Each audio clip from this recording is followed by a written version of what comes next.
animals about what may be eaten. Chapter 11. Their Lord spoke to Moses and Aaron. He said, "Tell the people of Israel this. These are the land animals you may eat. You may eat any animal that has split hooves, completely divided, and chews the cud. Some animals only chew the cud or only have split hooves. Don't eat these animals. The camel chews cud, but it does not have a split hoof. It is unclean for you. The rock badger chews the cud, but does not have a split hoof. It is unclean for you. The rabbit chews the cud, but does not have a split hoof. It is unclean for you. Now the pig has a split hoof that is completely divided, but it does not chew cud. It is unclean for you. You must not eat the meat from these animals.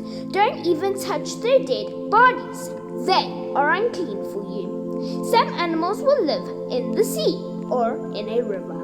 If the animal has fins and scales, you may eat it. But some animals live in the sea or in a river and do not have fins and scales. This includes the things that fill the water and includes it's like all other things that live in the water. You should hate them. You must not eat any meat from them. Don't even touch their dead bodies. This is because you should hate them. You must hate any animal in the water that does not have fins or scales. Also, some birds should not be eaten. They should be hated. You must not eat any of these birds. Eagles, vultures, black vultures, kites, or any kind of falcon. Don't eat any kind of raven, horned owls, screech owls, seagulls, or any kind of hawk. Don't eat little owls, cormorants, great owls, white owls, desert owls, or ospreys. Don't eat storks, any kind of heron, hoops, or bats. Don't eat insects that have wings and walk on 4 feet. They are also to be hated. But you may eat certain insects that have wings and walk on 4 feet.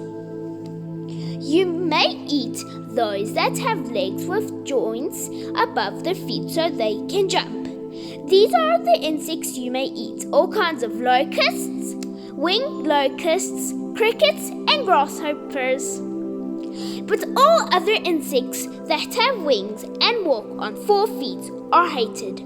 Those insects will make you unclean. Anyone who touches the dead body of one of these insects will become unclean until evening. If someone picks up one of these dead insects, he must wash his clothes. He must be unclean until the evening. Some animals have split hooves, but the hooves are not completely divided, and some animals do not chew the cud.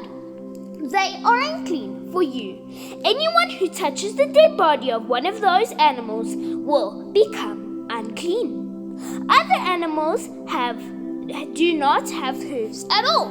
They walk on their paws. These animals are unclean for you. Anyone who touches the dead body of one of these animals will become unclean. He will be unclean until evening.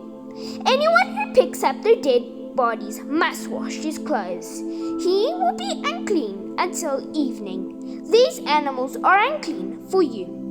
These crawling animals are unclean for you: moles, rats, all kinds of great lizards, geckos, crocodiles, lizards, sand reptiles, and chameleons.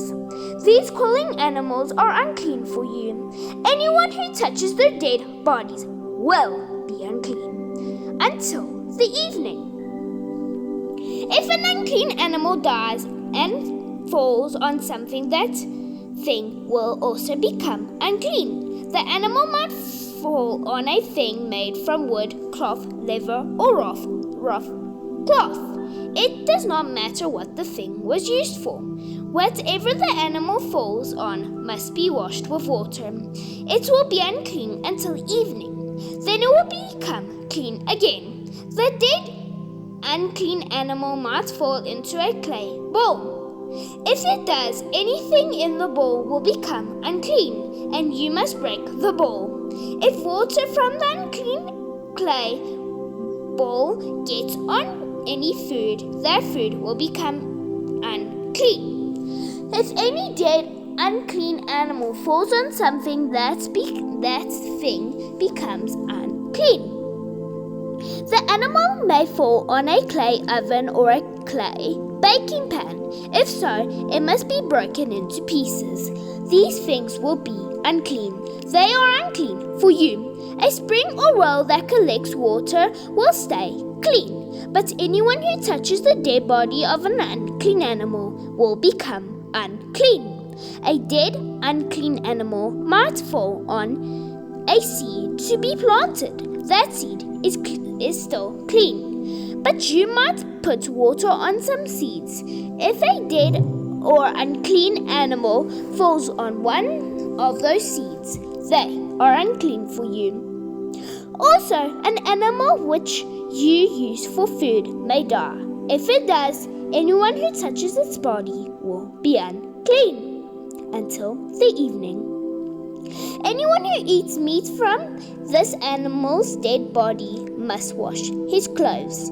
He will be unclean until evening. Anyone who picks up the animal's dead body must wash his clothes. He will be unclean until evening. Every animal that crawls on the ground is one of the hated animals. It must not be eaten. Anyone who picks up the animal's dead body must wash his clothes. He will be unclean until the evening. You must not eat any of the animals that crawl on the ground. This includes animals that crawl on their stomachs, and it includes animals that walk on all 4 feet or on many feet. Those are hated animals to you. Do not make yourself unclean by these hated animals. You must not become unclean by them. I am the Lord, your God. Keep yourself holy for me, because I am holy. Don't make yourselves unclean with these hated crawling animals. I am the Lord who brought you out of Egypt. I did it so I could be your God. You must be holy, because I am holy. These are the teachings about all of the cattle, birds, and other animals on earth. These are the teachings about the animals in the sea, and these are the teachings about the animals that crawl on the ground. These teachings will help people know the difference between unclean animals and clean animals. They help people know which animal may be eaten and which ones must not be eaten. This chapter is about how God explains the rules of what animals you can eat and what animals you can't. If you do eat the animals that you can't eat, you will be unclean until the evening. Thank you guys for watching this chapter. Bye!